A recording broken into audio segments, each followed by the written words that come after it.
morning, America. I'm a soggy Charles Gibson after last night. Yeah, it was great, though. A dramatic thunderstorm. I'm Diane Sawyer. It's Tuesday, April 10th, 2001. Good Morning America is brought to you by Aleve. Next hour, we're going to show you more of this smart bed. I'm fascinated by the fact that up at MIT, the great engineering school of America, one of them, that they're working on beds that it knows when you're asleep. It knows when you're awake. Than I am, because I'm still reading research on the bed. It knows if you've been bad or good, so be good for goodness sake. Smart bed next hour. Now, Tony Perkins is also with us. We've been talking about the fact that at MIT, they're doing research into the bed of the future. What would the bed of the future be like? Now, I know what you're all thinking, but it's not that. Tony, what's in it? As a matter of fact, Charlie, you're right. Finally, computers are being put to work in a way that we can all appreciate. It's a so-called smart bed that knows when you're sleeping, knows when you're awake, and lets you do everything from read the morning paper to check email without even sitting up.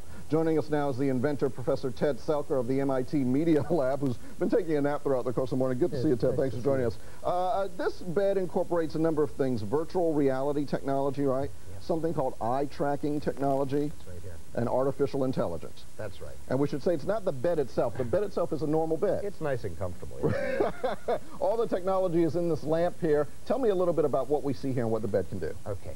So above me is a camera, and this camera can see if my eyes are closed. So when I'm going to sleep, let's say the sun's coming out, and we got a sunset. And there's a screen above us, we should say. This could project on a screen or a white ceiling. That's right. Right, okay. And now the stars come out at night. Well, if I stay up a little late, and it can tell by my eyes being open, out comes a dialog box that asks me, do you want to wake up later tomorrow? I say, nah.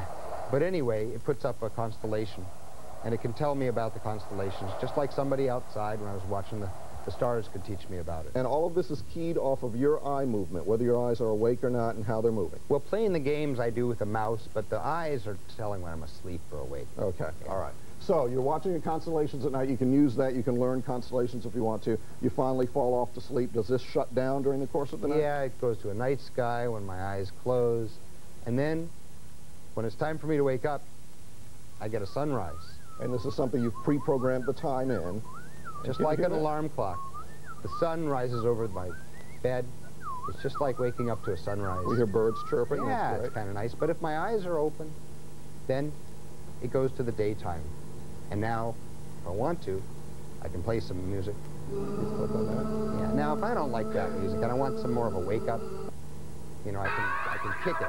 When I kick that radio, the artificial intelligence knows it better not do things I don't like. Right, it goes to something outside. I can also see we're running out of time, but I want to say you can go to email, you can read the daily newspaper. I'm listening to MIT Tech here. All right, let me crawl into this thing. I want to see if this bed, it can do a bunch of fancy things. I want to see if this bed will adjust to a different person being in the bed. Can it, see if it can learn about let's see if it can learn about me and maybe even read my mind. I'm going to think about something and oh yeah, that's amazing. Halle Berry, that's amazing. Well, this is a pretty impressive. It's not in stores, and it won't be for a long time, right? No, it won't. It's at MIT Media Lab. All right, Ted Selker, MIT Media Lab. Thank you very much for showing us a smart bed. That is very, very accurate. Now, to find out more about the science behind the bed, go to abcnews.com.